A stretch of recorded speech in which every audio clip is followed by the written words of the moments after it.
நினைக்கலாம் ஏதோ ஜோக்கர் மாதிரி அப்படின்னு, உண்மையிலே ஜோக்கர் தான். நீங்க சீப்பா போட்ட பிளானை எப்படி சீப்பை வச்சு முடிச்சு வச்சேன் பாத்தீங்களா அப்படின்னு இருந்துச்சு இன்னைக்கு தமிழ்நாட்டில் நடந்த மிகப்பெரிய ஒரு கூத்து. சாதாரணமா இந்த கூத்து, டிராமா, சினிமா இதெல்லாம் நம்ம எங்க பார்ப்போம் அப்படின்னா தெருவோரங்களில் பார்ப்போம். இப்போ இதெல்லாம் யார் செய்கிறாங்க அப்படின்னு பார்த்தீங்கன்னா கண்டிப்பாக அரசியல்வாதிகளுக்காக கூஜா தூக்கக்கூடிய நபர்கள் இவங்க எல்லாருமே செய்ய ஆரம்பிச்சிட்டாங்க. என்ன நடந்துச்சு? நேற்று வர துப்புரவு பணியாளர்கள் எங்களுக்கு வேண்டாதவங்க, நாங்கள் வாக்குறுதி கொடுத்தோமா அப்படின்னு சொல்லி கேட்டுட்டு இருந்தவங்க இன்னைக்கு துப்புரவு பணியாளர்களுக்கு சாப்பாடு கொடுக்குறாங்க, ஜிலேபி கொடுக்குறாங்க, கேசரி கொடுக்குறாங்க. கேட்டால் இதுதான் எங்களுடைய திராவிட மாடல் அப்படிங்கிறாங்க. ஆனால் உண்மையிலேயே இங்கே துப்புரவு பணியாளர்கள் போராட்டத்தில் இருக்காங்களா, சாப்பிட வந்தாங்களா? ஒரு கன்ஃபியூஷன் வந்துருச்சுல உங்களுக்கு. ஆனால் மீடியா பவர் கையில் இருக்கிறதுனால இவங்க சொல்கிறத எல்லாரும் நம்பிடுவாங்க அப்படின்னு சொல்கிற ஒரு மாய உலகத்தில் இருக்காங்க. இந்த மீடியாவில் அது சரி வராது அப்படிங்கிறத ப்ரூவ் பண்ண போகிறோம். அதுக்கு வித் ப்ரூஃபோடி, எவிடன்ஸோடி இருக்குது, அதெல்லாமே பார்க்க போகிறோம். இது ஆழமான அரசியல் சதுரங்கம்.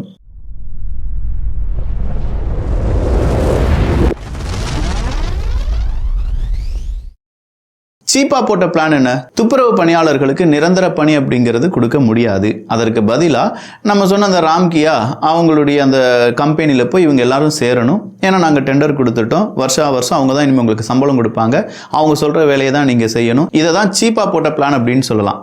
சீப்பை வச்சு முடிச்சு வச்சாங்க அப்படின்னு சொன்னதுக்கான காரணம் என்ன அப்படின்னு பார்த்தா, துப்புரவு பணியாளர்கள் எல்லாரும் மிகப்பெரிய அளவில் கோபம் அடைந்து ரிப்பன் பில்டிங்க்கு முன்னாடி உட்காந்து தர்ணா பண்ணாங்க, அறம் சார்ந்த போராட்டம் நடத்தினாங்க. இந்த அறம் சார்ந்த போராட்டம் நடத்தினாங்க அப்படின்னு சொல்லும்போது நம்ம ஊரில் அறம்னு ஒரு படம்லாம் எடுத்தாரு, அவர்லாம் இப்போ எங்கன்னே தெரியலை. கொஞ்ச நாட்கள் பேசிட்டு இருந்தார், அரசாங்கத்தை எதிர்த்து, அரசியல்லாம் எதிர்த்து. அவர் இப்போ எங்கே போனார் அப்படிங்கிறதே தெரியலன்னு வச்சுக்கோங்களேன். இதே மாதிரி ஏகப்பட்ட டேரக்டர்ஸ் எல்லாத்தையும் காங்கலை. ரஞ்சித்தை காங்கலை, மாரி செல்வராஜன் ஒருத்தர் இருந்தார், அவரை காங்கலை. அவர்லாம் மாமன்னர் எடுத்தாரு, மாமன்னருக்கான காசு அங்கே இருக்குமா இல்லையா அப்படிங்கிற மாதிரி இருக்கு. ஏன்னா இது துப்புரவு பணியாளர்கள் ரொம்ப அடித்தட்டு மக்கள். இவங்களுக்காக குரல் எடுக்காமல், இவங்களுக்காக குரல் கொடுக்காமல் அங்கே வேற யாருக்கோ குரல் கொடுத்து என்ன பிரயோஜனம் அப்படிங்கிற மாதிரி இருக்குல்ல. சரி, இப்போ துப்புரவு பணியாளர்களே என்ன செஞ்சிட்டாங்க? நீதிமன்றத்தை காரணம் காட்டி ரிப்பன் பில்டிங்ல இருந்து அப்புறப்படுத்திட்டாங்க.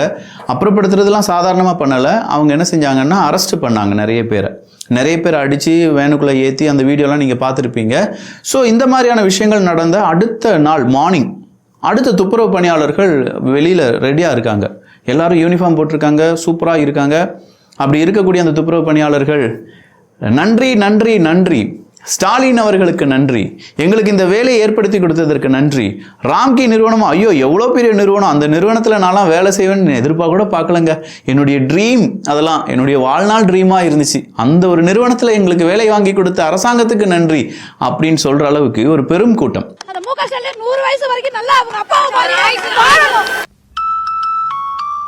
இந்த கூட்டத்தை யார் ஏற்பாடு செய்தார்கள்? வாயில போடு ஏற்பாடெல்லாம் சொல்லாத விக்கி. அந்த கூட்டம் தானா சேர்ந்த கூட்டம் அப்படின்னு சொல்லி அவங்களே பரப்புரை செஞ்சுட்டு இருக்காங்க. நீ பாட்டுக்கு ஏற்படுத்தின இல்லை யாரோ கூட்டிட்டு வந்த கூட்டம்னு சொல்லிட்டு இருக்க. இந்த கூட்டம் என்ன சொல்லுது? எங்களுக்கு ராம்கி நிறுவனத்தில் வேலை வாங்கி கொடுத்த அரசாங்கத்துக்கு நன்றி, எங்களுக்கு வீடு கட்டி கொடுக்குறேன்னு சொல்லியிருக்காங்க, எங்கள் லங்ஸை பாதுகாக்கிறதுக்காக எங்களுக்கு மருத்துவ காப்பீட்டு திட்டம் ரெடி பண்ணுறேன்னு சொல்லியிருக்காங்க, எங்களுக்கு லீவு கொடுக்குறேன்னு சொல்லியிருக்காங்க, எங்களுடைய குழந்தைகளுக்கு படிப்பு செலவை ஏற்கிறேன் அப்படின்னு சொல்லியிருக்காங்க. இதெல்லாம் ஒரு தொழிலாளர்களுடைய அடிப்படையான விஷயம். இதை கூட இத்தனை வருஷம் செய்யாமல் இருந்திருக்காங்க அப்படிங்கிறத நீங்க எவ்வளவு நாசுக்கா பூசி மொழிகிறீங்க பாருங்க. அடிப்படையான விஷயம். தூய்மை பணியாளர்கள் அப்படின்னு சொல்லும்போது அவங்க செய்யக்கூடிய வேலையில அதிகமா பாதிக்கப்படுவது நுரையீரல் போன்ற உள் உறுப்புகள் தான். ஏன்னா அவங்க அந்த நாத்தம், அதில் வெளியேறக்கூடிய கேஸ், இது எல்லாமே பெரும் பிரச்சனை. ஸோ அப்படிப்பட்ட தொழிலாளர்களுக்கு அவங்களுக்கு கையுறை கொடுக்க வேண்டும், அவங்களுடைய கவச உடைகள் அப்படிங்கிறது இருக்கணும், மாஸ்க் கொடுக்கணும், நல்லபடியான மாஸ்க் கொடுக்கணும், அதே மாதிரி அவங்களுடைய உடலை பாதுகாப்பதற்கான மருத்துவ பரிசோதனை எல்லாமே செய்யணும். இதெல்லாம் இத்தனை வருஷம் செய்யாமல் இப்போ என்ன செய்கிறாங்க? அந்த நிறுவனம் உங்களுக்கு இதெல்லாம் செய்யும், இதை விட பெரிய ஆஃபர் உங்களுக்கு எப்படி கொடுக்க முடியும் அப்படின்னு சொல்லி நம்மளெல்லாம் நம்ப வைக்கிறாங்க. ஸோ ஒரிஜினல் துப்புரவு பணியாளர்கள் எல்லாத்தையுமே அரெஸ்ட் பண்ணி அவங்கள கைது பண்ணி எங்கேயோ வச்சு அடுத்ததாக இங்கே அடுத்த துப்புரவு பணியாளர்களை கூப்பிட்டு வந்திருக்காங்க. இது தனியார் துப்புரவு பணியாளர்கள். ஆனால் இங்கே இருக்கக்கூடிய துப்புரவு பணியாளர்கள் உண்மையிலேயே துப்புரவு பணியாளர்கள் கிடையாது. தூய்மை பணியாளர்கள் போர்வையில் சென்னை மாநகராட்சியின் மின் ஊழியர்கள் சங்கத்தை சார்ந்த காங்கிரஸ் கட்சியின் ஜெயக்குமார், விசிகாவை சேர்ந்த அன்புதாசன், செங்குட்டுவன் மற்றும் திமுகவை சார்ந்த சக்திகுமார் ஆகியோர் முதல்வரை சந்தித்து தேநீர் அருந்தியுள்ளனர். எங்க மறுபடியும் வாசி. காங்கிரஸ் கட்சியின் ஜெயக்குமார், விசிகாவை சேர்ந்த அன்புதாசன், செங்குட்டுவன் போன்ற திமுகவை சார்ந்த சக்திகுமார். அப்போ இவங்கெல்லாம் உண்மையிலேயே தூய்மை பணியாளர்கள் இல்லையான்னு கேட்டால் தூய்மை பணியாளர்கள் இல்லை அப்படின்னு சொல்லி போட்டிருக்காங்க. சாட்டை துரைமுருகன், என்னப்பா இது, போய் பேசுறியாப்பா சாட்டை, இல்லை நீ சொல்றதா உண்மையா அப்படின்னா அங்கே போனவங்களாம் தூய்மை பணியாளர்கள் கிடையாதா? இதுவும் செட்டப்பாப்பா, எங்களுக்கு தெரியாதப்பா இது செட்டப் பண்ணி. இந்த செட்டப்பை இன்னொருத்தவங்களும் கண்டுபிடிச்சிருக்காங்க. அது யார் அப்படின்னு கேட்டால் தூய்மை பணியாளர்கள் போராட்டத்துக்கு எதிராக உயர்நீதிமன்றத்தில் வழக்கு தொடுத்த தனம் ட்ரஸ்ட் தேன்மொழி திமுக மகளிர் தொண்டரணி துணை அமைப்பாளர் எனவும் 56வது வட்டச் செயலாளர் லேட் தனசேகர் மகள் எனவும் கணவர் தேவேந்திரன் தொண்டரணி நிர்வாகி என்றும் வரும் தகவல் உண்மைதானா அப்படின்னு சொல்லி உண்மையை கண்டறியக்கூடிய புலனாய்வு புலியினுடைய அந்த அட்ரஸையும் கொடுத்து ப்ளீஸ் ஃபேக்ட் செக் அப்படின்னு சொல்லி கொடுத்துருக்காங்க. அதில் இன்பதுரை யாருன்னு தெரியுதுல்ல, அதிமுகவை சார்ந்தவங்க தான். ஸோ இங்கே இருக்கக்கூடிய சிக்கல் என்னென்னா, இந்த துப்புரவு பணியாளர்கள் அங்கே போராட்டம் நடத்திட்டு இருக்காங்க. அறவழி போராட்டம் நான் சொல்கிறது. அந்த அறவழி போராட்டத்தை நடத்தின அவங்கள அந்த இடத்துல அவங்க போராடவே கூடாதுன்னு சொல்லி ஒருத்தவங்க போய் கேஸ் கொடுக்குறாங்கல்ல, வழக்கு தொடர்றாங்கல்ல, அந்த வழக்கை தொடர்ந்ததே திமுக காரங்க தானா. அப்போ அந்த பக்கமாக திமுக காரங்க, திமுகவினுடைய முக்கிய உறுப்பினர்கள் என்ன செய்கிறாங்க, ஒரு கேஸை போடுவோம் அப்படின்னு சொல்லி கேஸை போடுறாங்க. அந்த கேஸுக்கான தீர்ப்பு வருது. அந்த தீர்ப்பை யார் எடுத்துக்கிறா, திமுக காரங்க எடுத்துக்கிறாங்க. பத்தியா தீர்ப்பு வந்துருச்சு, உடனே அப்புறப்படுத்துங்க அப்படின்னு சொல்லி அவங்களை அப்புறப்படுத்துறாங்க. அப்போ இன்பிட்வீன் யாரோ உள்ள தூய்மை பணியாளர்கள் நன்றி தெரிவிக்கிறார்கள் அப்படின்னு கேட்டால் அது ஒரு செட்டப் அப்படிங்கிறாங்க. இந்த செட்டப்புக்கு நிறைய பேரை அவங்க கூப்பிட்டு வந்திருக்காங்க அப்படிங்கிற ஒரு தகவலும், அது கூடவே உண்மையான தூய்மை பணியாளர்கள் இன்னும் கோபத்துடன் தான் இருக்காங்க அப்படிங்கிற தகவலும் வெளியாகி இருக்கிறது. ஸோ இங்கே டபுள் ஆக்ட் இருக்கு. இந்த துப்புரவு பணியாளர்கள், இந்த பக்கம் இந்த துப்புரவு பணியாளர்கள், இதில் யார் உண்மை யார் பொய், யார் சொல்றது நல்லது யார் சொல்றது பொய் அப்படிங்கிறதெல்லாம் மக்கள் தான் புரிந்து கொள்ள வேண்டும். சரி, இப்படி ஒரு நாடகம் எதற்கு? போன நைட்டு தான் நீங்கள் அவங்கள அடிச்சிருக்கீங்க, அவங்கள வேனில் ஏற்றிருக்கீங்க, அவங்களுடைய ட்ரெஸ்ஸை கிழிச்சிருக்கீங்க, அவங்களுக்கு ஆதரவாக அவங்களுடைய கையை உடைச்சிருக்கீங்க. இன்றைக்கி காலையில் வந்துக்கிட்டு துப்புரவு பணியாளர்கள் எங்களுக்கு நன்றி செலுத்துகிறார்கள், பாருங்கள் நாங்கள் அவங்களுக்கு சாப்பாடெல்லாம் ரெடி பண்ணிட்டீங்களே, தடபுடலாம் விருந்தெல்லாம் ரெடி பண்ணியிருக்கீங்க. அப்போ எல்லாமே பக்காவாக திட்டம் போட்டிருக்காங்க. பரிமாறியது யார் அப்படின்னு பார்த்தீங்கன்னா மேயர் பிரியா அவர்கள். அதெல்லாம் எடுத்து வச்சது யார் அப்படின்னு பார்த்தீங்கன்னா அந்த பக்கமாக நம்ம சேகர் பாபு அண்ணே அவர்கள். அப்போ சேகர் பாபு அண்ணா அவர்களும் மேயர் பிரியா அவர்களும் ஒரு விருந்து வச்சுருக்காங்க.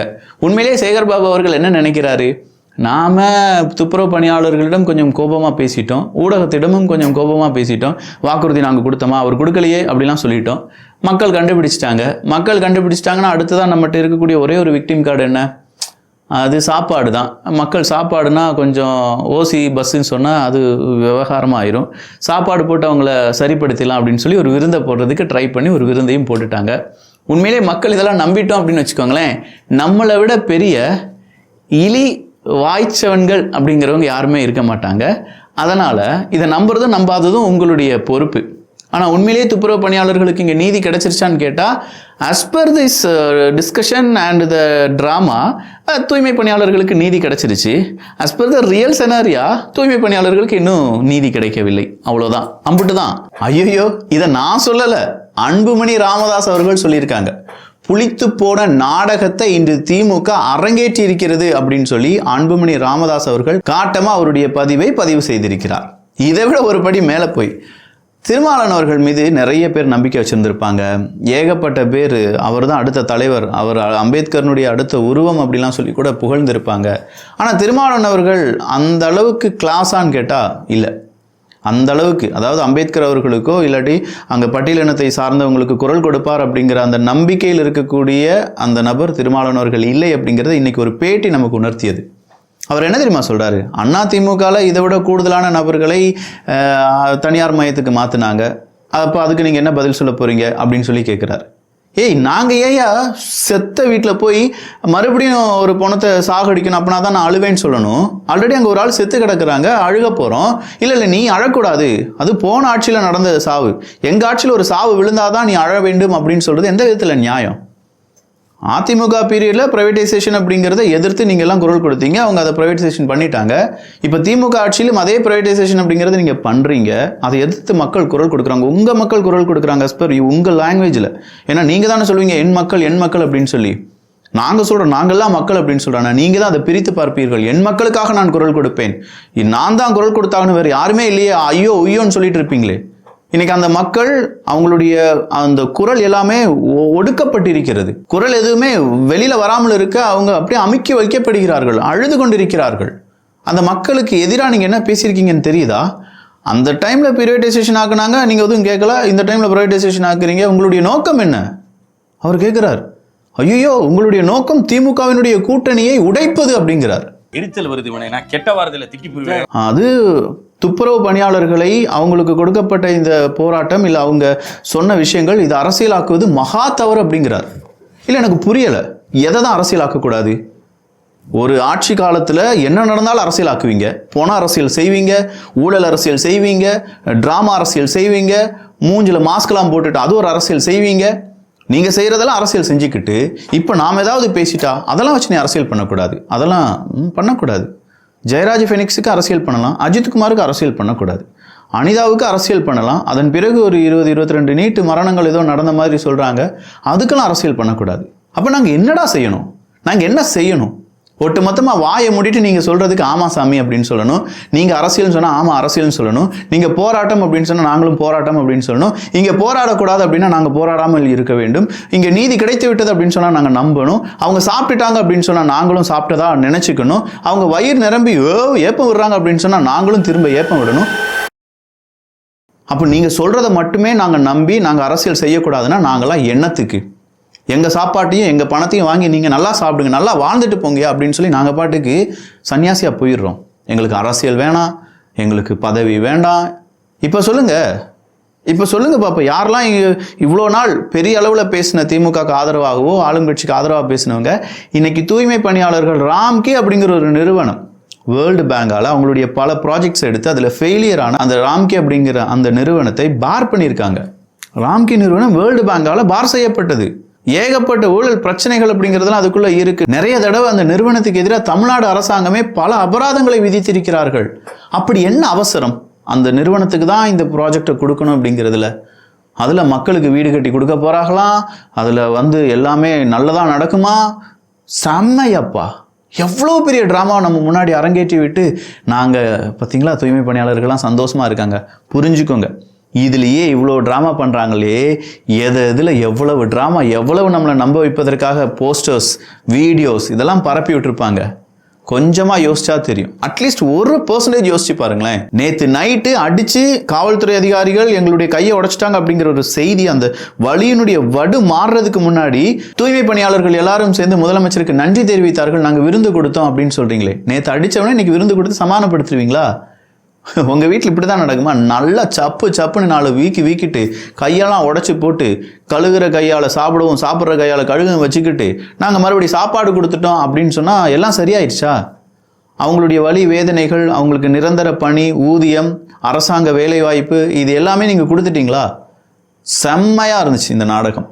இந்த நாடகத்தில் கலந்து கொண்டவர்கள் யார் அப்படிங்கிறது இன்பதுரை அவர்கள் சொல்லியிருக்காங்க, வெண்ணிலா அப்படிங்கிறவங்க சொல்லியிருக்காங்க, சாட்டை துரைமுருகன் சொல்லியிருக்காங்க, இன்னும் ஏகப்பட்ட பேர் புகைப்படத்தையே பகிர்ந்திருக்கிறார்கள். பார்த்து இருந்துக்கோங்க, சூதானமாக இருந்துக்கோங்க. இது அந்த காலம் கிடையாது. நீங்கள் சொல்கிறதெல்லாம் கேட்டுட்டு ஆமாம் சாமி தலையாட்டிட்டு போகிறதுக்கெலாம். சோஷியல் மீடியா காலம். அதுவும் செமையான எதிர்ப்புகள் கிளம்பி இருக்கிறது திமுகவுக்கு. இந்த நேரத்தில் நீங்கள் இப்படி நாடகம்லாம் ஆடினீங்கன்னா அது மக்களை இன்னும் கொஞ்சம் கோபமடைய வைக்குமே தவிர உங்கள் மீது எந்த விதமான நல்ல அபிப்பிராயம் வர்றதுக்கான வாய்ப்புகள் துளியும் கிடையாது. ஈவன் 1% கூட கிடையாது அப்படிங்கிறத புரிஞ்சுக்கோங்க. எல்லாருமே கோபத்தில் இருக்காங்க, எல்லாருமே இதை பார்த்துட்டு இருக்காங்க, எல்லாருக்குமான புரிதல் இருக்கிறது. 1,00,000 பேர் நம்ம வீடியோவை பார்த்து அதை ஒரு 50,000 பேருக்கு ஷேர் பண்ணி இது எல்லாமே இப்படி மாற்றி போயிட்டே இருக்குது பார்த்தீங்களா? அப்போ நிறைய பேர் இதை பார்க்குறாங்க, புரிகிறார்கள். அப்போ நீங்கள் சொல்லக்கூடிய பொய் அப்படிங்கிறத மக்கள் புரிந்து கொள்ள முடியாத அளவுக்கு மக்களை முட்டாளாக்கி வச்சுருக்கீங்கன்னா கிடையாது. அதெல்லாம் அந்த காலம் முடிஞ்சு போச்சு. இல்லை சவுக்கு சங்கர் வேற உள்ளக்க வந்துட்டார். அவர் என்ன சொல்லியிருக்காரு? என் வீட்டில் மலத்தை ஊற்றி தாக்குதல் நடத்திய நபர்களில் ஒருவர் தான் ஜெயக்குமார், தமிழக காங்கிரஸ் தலைவர் செல்வ பெருந்தகையின் வலதுகரம். சிபிசிஐடி விசாரணையில் இவர் சம்பவ இடத்தில் இருந்த வீடியோ ஆதாரங்களோடு நிரூபணமாகியுள்ளது. ஆனால் இதுவரை இவர் கைது செய்யப்படவில்லை. இவர் சென்னை உயர்நீதிமன்றத்தில் தாக்கல் செய்த முன்ஜாமீன் மனு இன்னும் நிலுவையில் உள்ளது. வரும் 22ஆம் தேதி ஆகஸ்ட் அன்று மீண்டும் விசாரணைக்கு வர இருக்கிறது. இந்நிலையில்தான் இன்று ஜெயக்குமார் வீட்டுக்கு அழைத்து அவருக்கு அவருக்கு தேநீர் விருந்து அளித்த கௌரவிக்கிறார் திராவிட மாடல் முதல்வர் மு.க. ஸ்டாலின். ஜெயக்குமாரை சந்தித்த புகைப்படத்தை முதல்வரை பகிர்ந்திருக்கிறார். சிபிசிஐடி எப்படி விசாரணை நடத்துகிறது என்பது இப்போது தெரிகிறதா? புரியுதா? சவுக்கு சங்கர் அவர்களுடைய வீட்டில் மலத்தை ஊற்றினார்கள், ஞாபகம் இருக்கா? அதில் ஒரு நபர் அதில் வீடியோலாம் எடுக்கிறார், அதில் இவர் தான் இருந்தார். இவர் தான் இன்னைக்கு தூய்மை பணியாளர் அப்படிங்கிற பெயரில் யாரை போய் பார்த்தாராம்? முதல்வரை போய் பார்த்து முதல்வர் அந்த ஃபோட்டோலாம் பகிர்ந்து, பார்த்தீங்களா நான் தூய்மை பணியாளர்களை சந்தித்து விட்டேன் அப்படின்னு சொல்லி பிரஸுக்கு இன்ஃபர்மேஷனை கொடுத்துருக்காரு. தலித் மக்களிடம் அம்பலமாகி கொண்டிருக்கிறார் திமுக காரர் திருமாவளவன். அஞ்சே கணித்தார் ப. ரஞ்சித் அவர்கள். இதுல இன்னொரு கூட்டம் வேற பாத்தீங்களோ. இப்போ 2026 தேர்தலில் திமுகவுக்கு இந்த தலித் மக்களுடைய ஓட்டு கிடைக்காமல் இருப்பதற்காக திருமாவளவன் அவர்களை வீக் பண்றதுக்கான ஒரு வேலையை செஞ்சுட்டு இருக்காங்க. வரும் காலத்துல இதை விட கூடுதலா திருமாவளவன் அவர்கள் மீது அவதூறும் நிறைய குற்றங்களும் நிறைய கோட்பாடுகளும் வைக்கப்படும். அவர் நல்லது செஞ்சார்னா நல்லதுன்னு சொல்லி பாராட்டின உலகம் ஐயா இது. திருமாவளவன் அவர்கள் மாதிரி ஒரு தலைவர், ஆகச்சிறந்த தலைவர் யாருமே இருக்க முடியாது அப்படின்னு சொல்லி பலராலும் சொல்லப்பட்ட அதே திருமாவளவன் அவர்கள் தான் இன்னைக்கு மக்கள் மத்தியில மிகப்பெரிய அளவில் அவருடைய சுயத்தை இழந்த தலைவராக பார்க்கப்படுகிறார். அதற்கு காரணமும் திருமாவளவன் அவர்கள் தான். ஒரு பாராட்டுக்கு, மிகப்பெரிய பாராட்டுக்கு சொந்தக்காரராக மாறிய அதற்கு காரணமும் திருமாவளவன் அவர்கள் தான். இதெல்லாம் விட்டுறலாங்க. இன்னைக்கு நமக்கு சுதந்திர தினம். இன்னைக்கு தலைகீழாக தேசிய கொடியை ஏற்றுகிறார்கள் சிபிஐஎம். இதுதான் உங்களுடைய தேசப்பற்றா அப்படின்னு சொல்லி கொஞ்சம் பேர் கேள்வி கேட்டிருக்காங்க. என்னையா இது? அவங்களுக்கு தேசப்பற்று அப்படின்னா கொஞ்சம் பேர் சொல்லுவாங்க சீனா கொடியை கூட நல்லா ஏற்றிடுவாங்க, நான் இந்தியா கொடியை தான் தலைகீழாக ஏற்றிருக்காங்க. கீழே கருத்துக்கள் அப்படி தான் வந்துருந்துச்சு. பட் அப்படிலாம் சொல்லக்கூடாது பாருங்க. நல்லதை பகிர்ந்து நல்ல சமுதாயத்தை உருவாக்குவோம். நன்றி, வணக்கம்.